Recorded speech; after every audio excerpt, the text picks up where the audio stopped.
Get your family the hell out of here.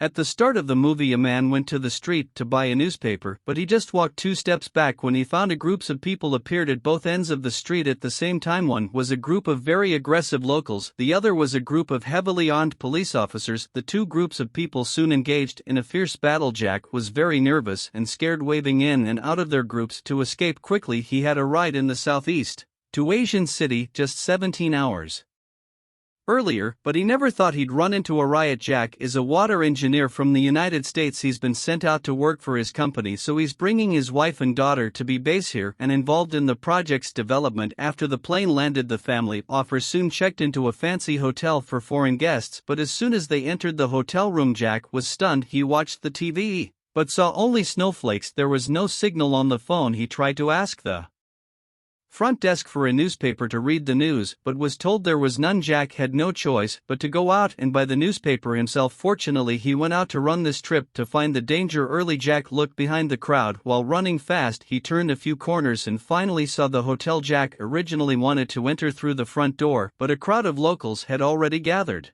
at the entrance. An American had been shot in public. Jack was so scared that he turned around and ran. He climbed the safety ladder outside the hotel wall and jumped to the second floor. Then he noticed that the locals have rushed into the hotel lobby. They didn't hesitate to smash anything they saw. Jack immediately took the elevator back to his room. At that moment, his wife Annie was preparing to go swimming in a pool on the 4th floor with her little daughters. Jack interrupted her and pulled Annie to stand by the window to look out. He tried to explain to Annie that there was a riot outside, and it was very dangerous. Then Jack was shocked to find his eldest daughter Lucy had already gone to the pool to swim along. Jack was so worried that he could only tell Annie to lock the doors and windows and wait for him in his room, and he didn't believe Jack's story at first, but soon she heard a scream from the other. She looked through the people and saw locals strutting out of the opposite room. Then they knocked on the door of her room, and he was so scared that she pushed against the door and didn't dare to make a sound. Then she heard the screams coming from the next room, and he shivered and pushed down the couch and put it behind the door. She waited anxiously for her husband to come back. On the other hand, Jack finally found Lucy in the pool after dodging the locals several times, but then the locals in the restaurant also found Jack. Jack used the swimming ring to hold the door and carried his daughter all the way up the stairs. The locals couldn't push the door, so they broke the glass and continued to chase them. Just when Jack was about to be attacked by the enemy, Hammond suddenly appeared. He and Jack's family met at the airport because they were staying in the same hotel. Hammond asked his friend to drive them to the hotel together. Hammond was fighting with the locals. Hammond told Jack to take shelter on the rooftop. With Hammond's help, Jack finally managed to reunite with Annie. Jack then persuaded Annie to venture to the rooftop. At this time, many foreign refugees had gathered on the rooftop. One of them heard the slogans of the locals downstairs. The front desk of the hotel explained to the crowd the locals were only rioting because they didn't accept the American takeover of their water resources. Jack's head dropped as soon as he heard this. It was the company he was employed by that caused the trouble, but he never knew that he thought he was here to support the project. Son Jack and the others heard the sound of a helicopter. They happily walked forward thinking they could leave in a helicopter, but the helicopter was also filled with locals. When they saw the people on the rooftop, they shot them. The helicopter even crashed on the rooftop. Luckily, Jack dodged just in time. He and his wife and daughters hid behind a pillar to avoid the shooting. Jack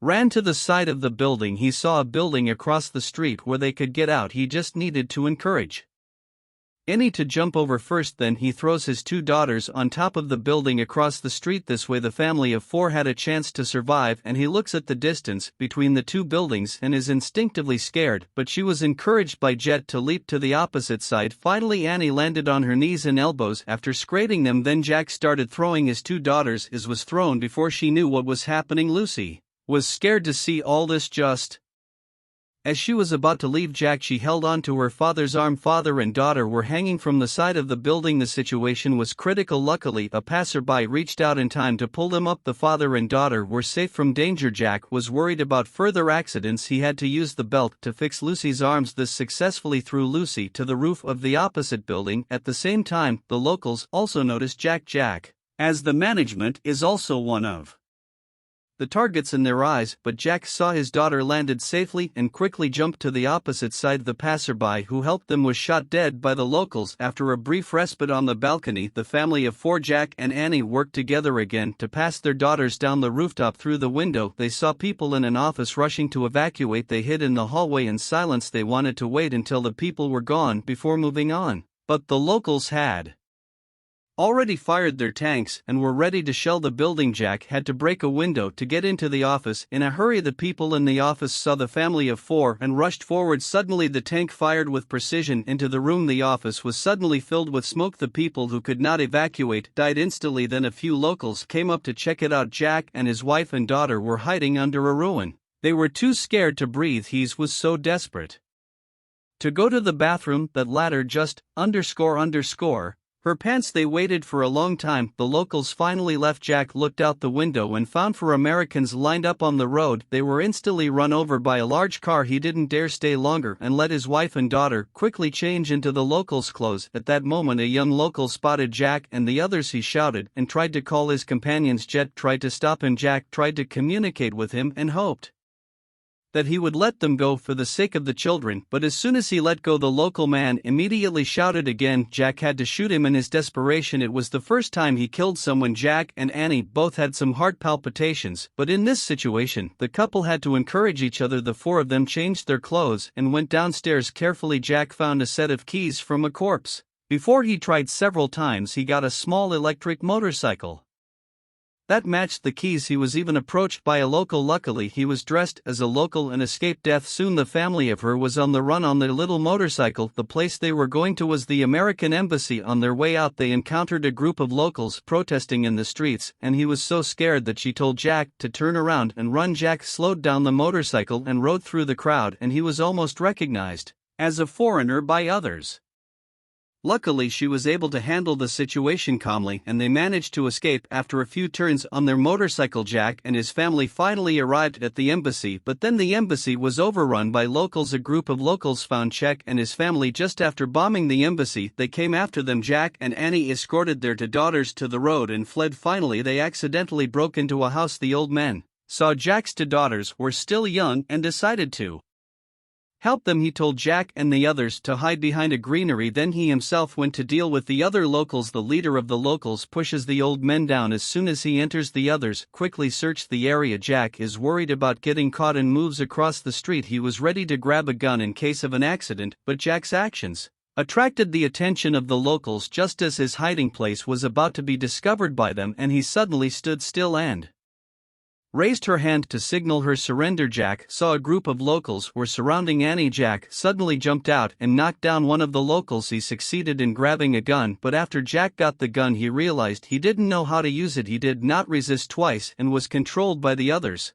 on the spot. Then the leader of the locals ripped off Annie's gloves. He tried to humiliate his wife in front of Jack just when the two are in danger and can't save themselves.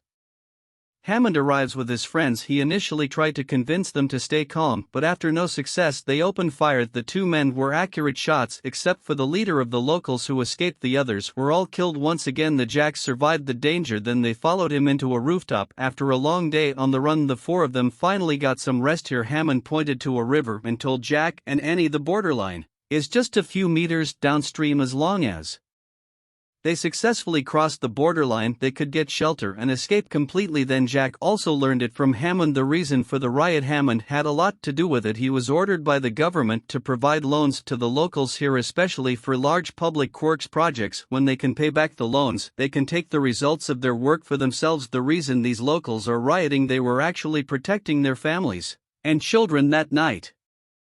Jack and the others were attacked by the locals again. Hammond was shot during the escape and lost his strength. He saw Jet return and head to Dragon before leaving him and had to pretend to have died. After Jack left, Hammond struggles to get up. He shot the local driver at close range. The driver dies. The truck rolls to the side of the road. Hammond stops the other locals from going after Jack and the others, but he himself was killed. On the other hand, Jack's family of four finally made it To the shore. Along the path, Jack hid his wife and daughter. First he sneaked down to the shore to look for the boat. Son Jack found a small boat on the shore. Just as he was turning back to get his wife and daughter into the boat, a fisherman suddenly ran up to him. Jack gave the fisherman a wristwatch and indicated that he wanted to buy the boat, but the fisherman pointed to Jack's feet. He only wanted Jack's shoes. Jack immediately took off his shoes and gave them to him without hesitation, but they delayed the best time to escape. Because of this, the locals came after them again. The fisherman had Jack under a boat, but he was still found. This time Jack was controlled by the local people again. Lucy saw that her father was in danger and ran out in desperation. The leader of the locals suddenly got excited. He told Lucy to point the gun at Jack. Then